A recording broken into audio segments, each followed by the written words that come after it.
Faridah TV mbaniriza akadde kano ku Kitalo munnange Munamawulire w'amaanyi afudde ewa Faridah Nakazibwe Maziiga meerere alumbiddwa bubi nnyo ngenda kwambi kutusako maaso bagita Faridah TV mwasuze mutya mwenna muli mutya bagifollowing abagamba nti Daka Wednesday bagamba nti former journalist Kimani Mbogowa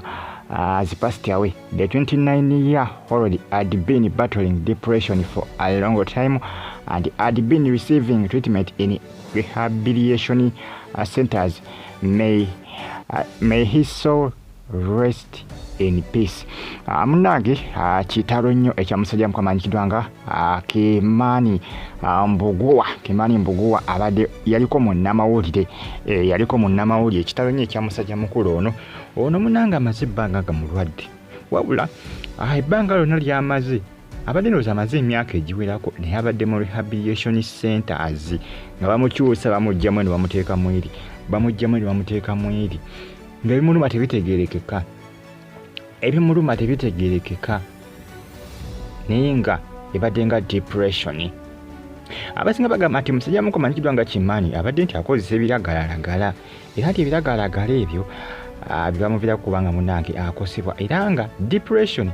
yamuviirako okubanga akozesa ebiragalalagala ebyo gibasosokuta stress manye ebintu byennya ebisindikiza abantu oluusi munange okuva ku mulamwa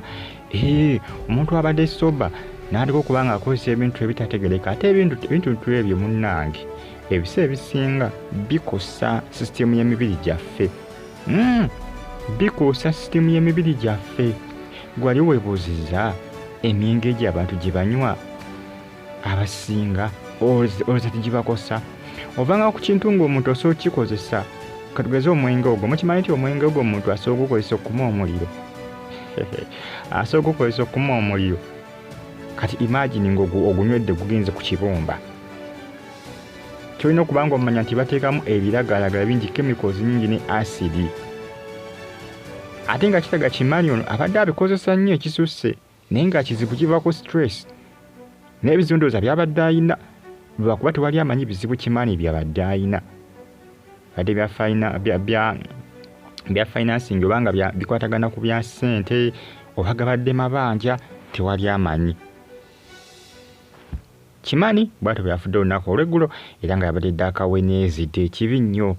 Omusajja mukulu Kimani yazaalibwa mu 96 ng'ennaku z'omwezi 18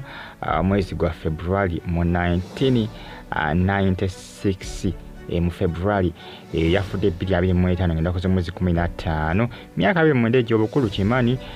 Mbogowa yafiiriddeko kibi nnyo ekya Kimani yaliko Munamawulire wabula ekyamubeera kubanga munange n'obwamawulire abuvaamu bizibuzibu ebyo bisitress ebyo obulamu tebukyalikkiriya akosaidie nga bwatambula and recent. Kitalo nnyo ekya Kimani Nakazibwe akubiddwa bubi nnyo ku social media olutalo lweyongedde. Nakazibwe yagenze ku mukutu gwe ogwa Twitter n'agamba nti naye no ne Bukedde n'ayiza entalo. Bukedde yagenze ku page yaabwe ya Facebook neteeka n'egamba nti Bobbi Wine bwe yawulira nti President Yoweri Kaguta Museveni ayita mu nsiko okuwamba obuyinza ko ye nti nange kampite mu nsiko ne Bukedde ejoga naye nga tejjukira amakubo gonna baga blockings ono Kyagulanyi wayinza okubanga ayita okubanga munnanga akola ki akwasaganya kampeyini ze yamubiddeko okubanga ayita eyo kati Bukedde yagaya mbu Kyagulanyi yawulira nti Museveni ayita mu nsiko nti naye kaayite mu nsiko. Kakati Nakazibwe yagenze n'akola ki n'akatambuza kaposti kano yakoze screenshot n'akateeka ku mukutu gwa Twitter. Bantu bangi bavudde nga bakola ki nga bamutabukira bava kye bamukola kikabuka. Bantu bangi bavudde nga bagamba nti Nakazibwe ono nti amanyi okuyingira mu struggle n'okuginafuya nti n'okugisonseka amafumu n'okwagala okuba nga giyisaamu olugaayo. Abasinga bagamba nti Nakazibwe ono jjukira waliwo amawulire agaali ng'agalaga nti omwami wa Nakazibwe yandiba ng'ali mu gavumenti nti era nti ye taata w'omutabani oyo mbugu yakazaala nti era abasinga bagamba nti yesinga lwaki Nakazibwe ono ddalaga nti ali ku side ya opposition omwami we yandiba ng'ali mu gavumenti ate nga w'amaanyi naye tikijja kuba kizibu okumutegeera olw'ensonga nti teyeeraga era abasinga bagamba Nakazibwe ndowooza kimuwera kubanga akola ki ayisa olugaayo mu struggle campaign zigenda maaso era nga abapresident bonna abeesimbyewo ku bwa president bagenda maaso n'okuba nga bakola ki batambuza zi campaign zaabwe naye nga Nakazibwe yegaali yatasadde okuba nga emuyitamu abaana kye bamukola musululu moja kukasuka bukasusi bivi mu kumuyisaamu gaali baava abasinga bagamba abaana be yazaala balabye okubanga ono ye maama waabwe bannange ekiri mu comment kikabuka bagita Fadi TV gimusubscribinga munyige kadi yakatadde bali ku mukutwe ogwa Twitter mbebaza ne bagamba nti kimwakola kyamaanyi okubanga mu subscribinga ate ne munyiga kale abali mu ggwanga erya Saudi Arabia mbebaza ku Facebook Nakazibwe gyajeka post kano ku page ya Bukedde TV nakaleka ku mukutwe ogwa Twitter naye abaana kye bamukola ne ka post ndoza ajja kasiimula nise okakyaliyo ka post kakyaliyo alemezaamu byebyo ebigenda maaso mbebaza bali mu ggwanga erya Iraq